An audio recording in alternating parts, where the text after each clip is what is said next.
नमस्कार दोस्तों, हर हर महादेव, जय श्री कृष्णा, राधे राधे। दोस्तों, अगर आप भी अपने लाइफ में कुछ नया सीखना चाहते हैं तो हमारे इस चैनल अनमोल विचार को जरूर सब्सक्राइब करें और सच्चे मन से कमेंट में जिस भी भगवान को आप मानते हैं उनका नाम जरूर लिखिए। ऐसा करने से आपके छोटे मोटे पाप खत्म हो जाते हैं।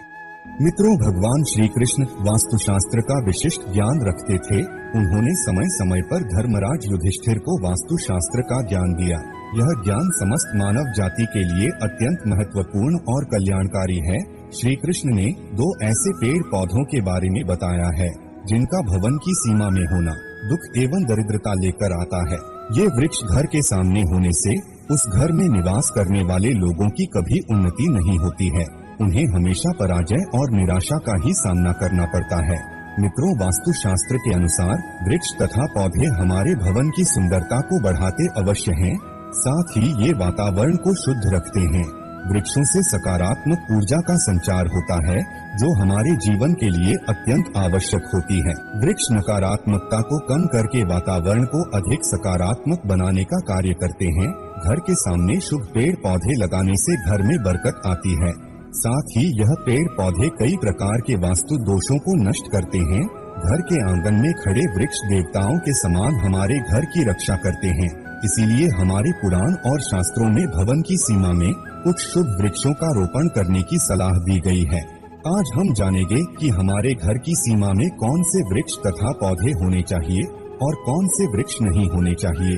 जैसे कुछ वृक्षों को शास्त्रों में शुभ बताया गया है, उसी प्रकार से वास्तुशास्त्र में अशुभ वृक्षों तथा पौधों का वर्णन मिलता है। इन वृक्षों का घर की सीमा में होना अशुभ और अमंगलकारी होता है। ये वृक्ष घर के सामने होने से दुख तथा दरिद्रता का ही सामना करना पड़ता है। इन वृक्षों के सानिध्य में रहने पर धन का नाश होता है, शत्रुओं में वृद्धि होती है, मनुष्य अपना मान सम्मान तक खो देता है।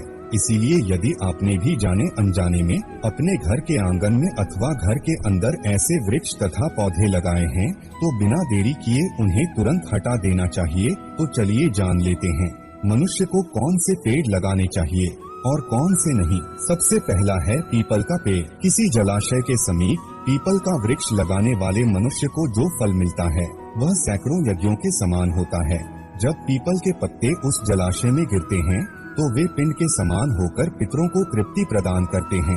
इससे सभी प्रकार के पितृ दोष समाप्त हो जाते हैं। श्री कृष्ण कहते हैं, जो मनुष्य नित्य स्नान करके पीपल को स्पर्श करता है वह सभी पापों से मुक्त होता है और कभी पराजित नहीं होता है। पीपल को स्पर्श करने से लक्ष्मी की प्राप्ति होती है और उसकी प्रदक्षिणा करने से आयु में वृद्धि होती है। पीपल की जड़ में श्री विष्णु, तने में शिव जी और अग्रभाग में ब्रह्मा जी स्थित रहते हैं।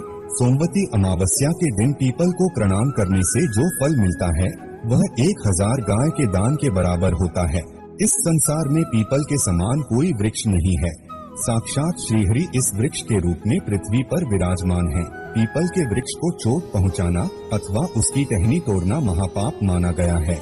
ऐसा मनुष्य 1 कल्प तक नरक में रहता है और जो पीपल को जड़ से काटता है उसका कभी नरक से उद्धार नहीं होता है।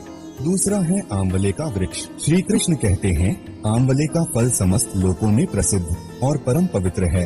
आंवले के पेड़ को लगाने से स्त्री और पुरुष जन्म मृत्यु के बंधन से मुक्त हो जाते हैं। यह पवित्र फल भगवान विष्णु को अत्यंत प्रसन्न करने वाला एवं शुभ माना गया है। इसको खाने से सभी पापों से मुक्ति मिलती है। आंवला खाने से आयु बढ़ती है, उसका जल पीने से रोगों का नाश होता है और आंवले को जल में मिलाकर स्नान करने से दरिद्रता दूर हो जाती है और सभी प्रकार के ऐश्वर्य प्राप्त होते हैं। जिस घर में आंवला सदा मौजूद रहता है उस घर में कभी दैत्य और राक्षस नहीं आते हैं। एकादशी के दिन अगर आंवला मिल जाए तो संसार के सभी तीर्थों से बढ़कर फल प्राप्त होता है। अपने केस में आंवला लगाने वाला फिर से मृत्युलोक पर जन्म नहीं लेता है। जिस घर के सामने आंवले का वृक्ष होता है वहाँ पर साक्षात लक्ष्मी नारायण निवास करते हैं। तीसरा है अशोक का वृक्ष। मित्रों, पद्म पुराण के अनुसार अशोक के वृक्ष में अप्सराओं का निवास होता है। यह वृक्ष शोक का नाश करने वाला तथा निराश को समाप्त करने वाला होता है। इस वृक्ष को घर के पास लगाने से घर में सुख शांति बनी रहती है। अशोक का वृक्ष शीतलता और यौवन प्रदान करने वाला होता है। माँ लक्ष्मी ने जब देवी सीता के रूप में अवतार लिया था तब रावण द्वारा अपहरण करने के बाद उनका आवास अशोक वाटिका में था। अशोक के वृक्ष ने माँ सीता की बहुत सेवा की थी, इसीलिए माँ सीता ने अशोक वृक्ष को यह वरदान दिया था कि जिस भी स्थान पर यह वृक्ष होगा वहाँ पर उनका सदैव ही निवास होगा। चौथा है पाकड़ का वृक्ष। पद्म पुराण के अनुसार प्रत्येक मनुष्य को पाकड़ का वृक्ष अवश्य लगाना चाहिए। यह वृक्ष लगाने से जो फल मिलता है वह महायज्ञ के समान होता है। कलयुग में मनुष्य यज्ञ नहीं कर पाएंगे, इसीलिए उन्हें एक पाकड़ का वृक्ष अवश्य लगाना चाहिए। पांचवा है नीम का वृक्ष। पद्म पुराण के अनुसार नीम का वृक्ष लगाने से सूर्य देव प्रसन्न होते हैं। नीम का वृक्ष आयु प्रदान करने वाला माना गया है। इसे घर के पास लगाने से नाना प्रकार के रोगों से छुटकारा मिलता है। माँ लक्ष्मी को नीम के पत्ते अत्यंत प्रिय होते हैं, इसीलिए वह नीम के वृक्ष के पास निवास करती हैं। घर के सामने नीम के वृक्ष का रोपण करने से धन संपत्ति की प्राप्ति होती है। छठा है जामुन का वृक्ष। यदि कोई मनुष्य कन्या प्राप्ति की कामना करता है तो उसे जामुन का वृक्ष अवश्य लगाना चाहिए। पद्म पुराण के अनुसार जिस मनुष्य के घर के सामने जामुन का वृक्ष होता है उसके घर में कन्या का जन्म होता है, जो कुल का गौरव बढ़ाती है। सातवां है बेल का वृक्ष। पद्म पुराण के अनुसार बेल के वृक्ष में भगवान शिव और गुलाब में देवी पार्वती का निवास है, इसीलिए अगर बेल के वृक्ष के पास गुलाब का पौधा लगाया जाए तो शिव पार्वती का आशीर्वाद प्राप्त होता है। उस घर में कभी दुख दरिद्रता नहीं आती है, उस घर में कभी अकाल मृत्यु नहीं होती है और कोई स्त्री विधवा नहीं बनती है। आठवां है नारियल का पेड़। नारियल का पेड़ लगाने से पुरुष अनेक स्त्री का पति बनता है। नारियल किसी भी धार्मिक अनुष्ठान का आवश्यक अंग होता है। ये अत्यंत शुभ माना जाता है। घर के आंगन में नारियल का पेड़ होने से उस घर में हमेशा शुभता होती है और उस घर के सदस्यों का समाज में बहुत मान सम्मान होता है। सुंदर पत्नी की कामना करने वाले मनुष्य को अनार का वृक्ष लगाना चाहिए। पलाश का पेड़ ब्रह्म तेज प्रदान करता है, इसीलिए इसका रोपण अवश्य करना चाहिए। वंश वृद्धि और संतान प्राप्ति की कामना करने वाले मनुष्य को अंकोल का वृक्ष अवश्य लगाना चाहिए। अगर मनुष्य किसी बीमारी से पीड़ित है तो उसे खैर का वृक्ष लगाना चाहिए। खैर का वृक्ष लगाने से बड़े बड़े रोग नष्ट हो जाते हैं।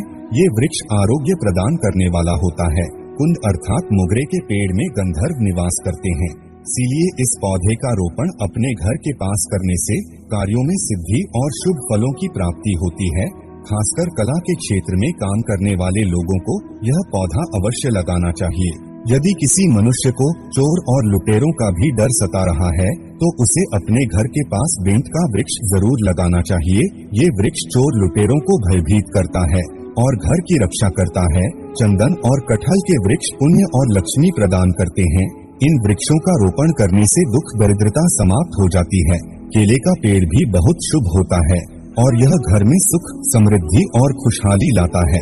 केले के पेड़ में भगवान विष्णु का वास होता है, इसलिए घर में केले का पेड़ होने से घर में धन की कमी नहीं होती है।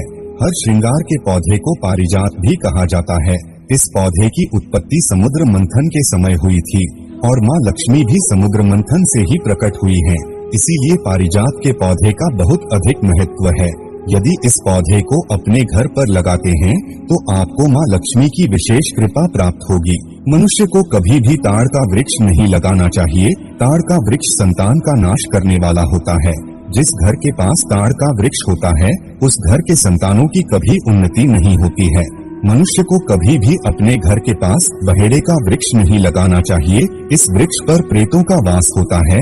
जो मनुष्य बहेड़े का वृक्ष लगाता है वह प्रेत बन जाता है। इसके नीचे बैठकर कभी पूजा पाठ भी नहीं करना चाहिए। सुंदर पत्नी की कामना करने वाले पुरुष को दाख का पेड़ लगाना चाहिए। अगर किसी मनुष्य को शत्रुओं का भय सता रहा है तो उसे केवड़े का वृक्ष लगाना चाहिए। यह शत्रुओं का नाश करने वाला होता है। तो मित्रों, इस प्रकार से शास्त्रों में इन पेड़ पौधों के बारे में बताया गया है। उम्मीद है आपको यह जानकारी अच्छी लगी होगी। वीडियो को लाइक जरूर करें, कमेंट में जय श्री कृष्ण अवश्य लिखें, साथ ही चैनल को सब्सक्राइब करें।